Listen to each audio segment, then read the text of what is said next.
One of the things I'm a huge advocate for is the Wim Hof Technique. It was something that I started doing on the first lockdown, and I bought his fundamentals course, which I highly recommend. So I'm not going to co-opt any of the information or pretend anything is mine. This is all stuff that I learned from Wim Hof. He's got an app which you can easily download and has got tons of fun resources and information and studies that have been done.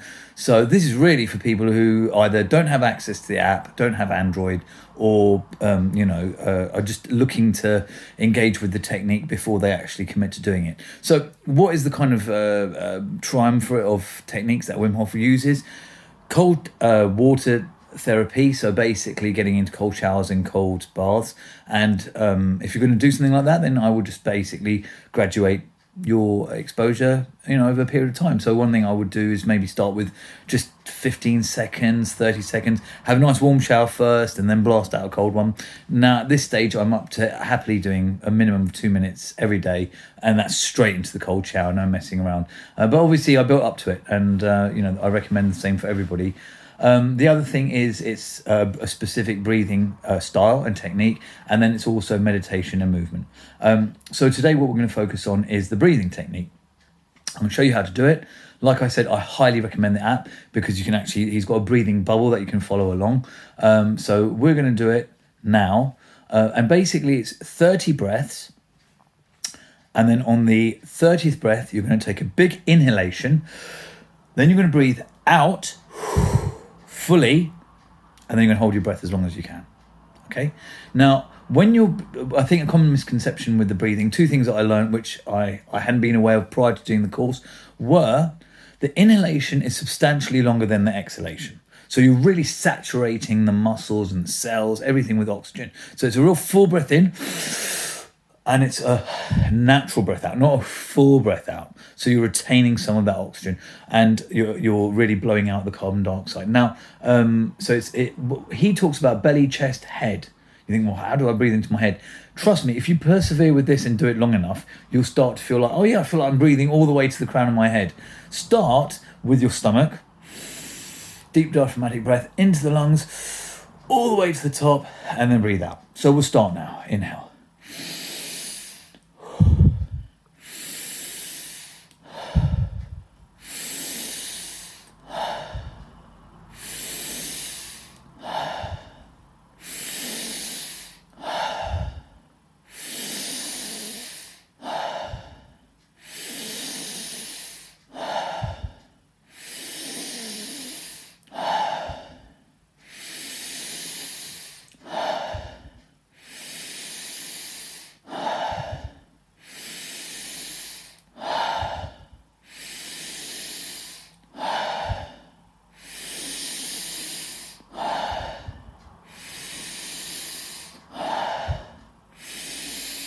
Halfway there.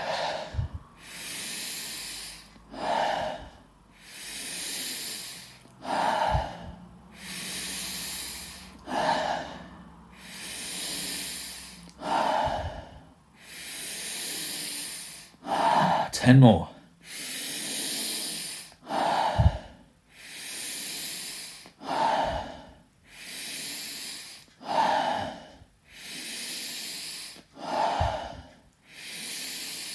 Five.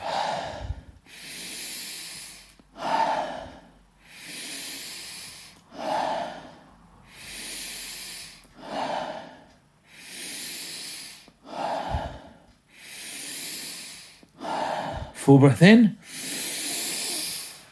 Full breath out. Hold your breath.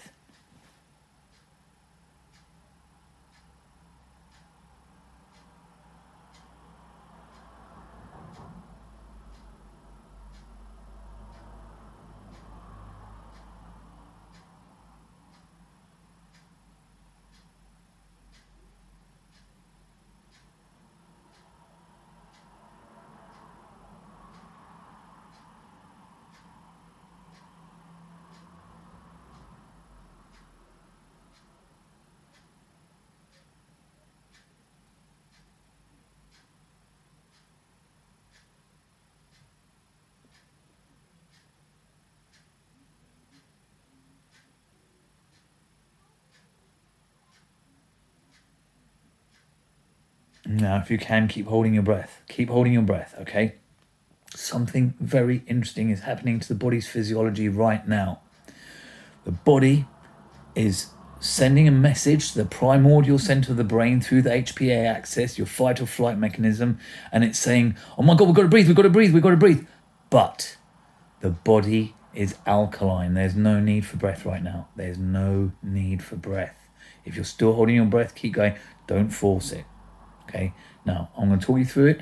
When you do need to take a breath, you're going to go, take a deep breath in, hold, squeeze it to your head, and then hold for 10 seconds, then release. But if you're still holding your breath, the brain is now shooting out a little burst, a specific spike of cortisol, and that's resetting all your neurotransmitters. It's alkalizing your body. How do we know? You can do a simple pH test by peeing on a little pH stick. You'll see after doing this breathing that your alkalinity has improved dramatically, and I'm going to demonstrate that in a second as well. Now, if you need to, breathe in, hold, 9, 8, 7, 6, 5, 4, 3, 2, 1, breathe out. That's one round. So, two things I found when I did the breathing that probably a lot of misconceptions are around are: one, like I said at the beginning, you're breathing in more than you're breathing out.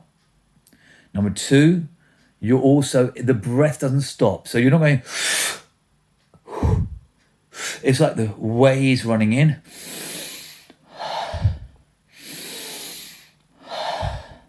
There's no stop, there's no start. I'd recommend a minimum of 3 rounds. Up to as long as you want. Sometimes it's the first thing I do in the morning. I know when I do this that I'm getting rid of the junk DNA cells. It's potentially killing cancer cells. It's bringing a lot of alkalinity into the body system. We know illness proliferates in a highly acidic environment. When you wake up in the morning, you'll see your wee is really acidic.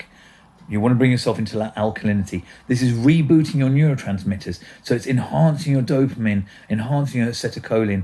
You can do it basically night or day. This is the beautiful paradox, because in the morning it wakes you up, and in the evening it sets the neurotransmitters ready for sleep. So there is a specific one for sleep. I might cover that further down the line if I get enough requests. But in an era where we're looking at mandating mask wearing, where we are arguably breathing in way more carbon dioxide on a regular basis than we should be, we are going to see health concerns.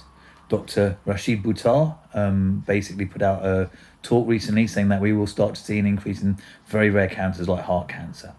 We know that wearing masks for prolonged periods of time, and the research is out there if you want to check it out, it's on PubMed, increase things like hypercapnia, headaches, drowsiness, sluggishness, lethargy. That's the minimum, all the way to conditions such as respiratory acidosis, and it also can cause all sorts of issues with this is, I think it was Dr. Mikovits, I think it was a talk with Dr. Mikovits, always Sherry Tenpenny, Dr. Sherry Tenpenny or Dr. Mikovits, so don't quote me on that, said that basically we will see an all-cause increase in cancers where people are wearing mask wearing for prolonged periods of time. Okay, I'm not talking just very, very briefly, but prolonged periods of time, because of that increase in acidity is going to make people more prone to those kind of cell aberrations. Anyway, let me show you the proof of the pudding. Okay, hopefully you can see that. On what will be your left is the pH stick I took first thing in the morning. Okay, very, very acidic.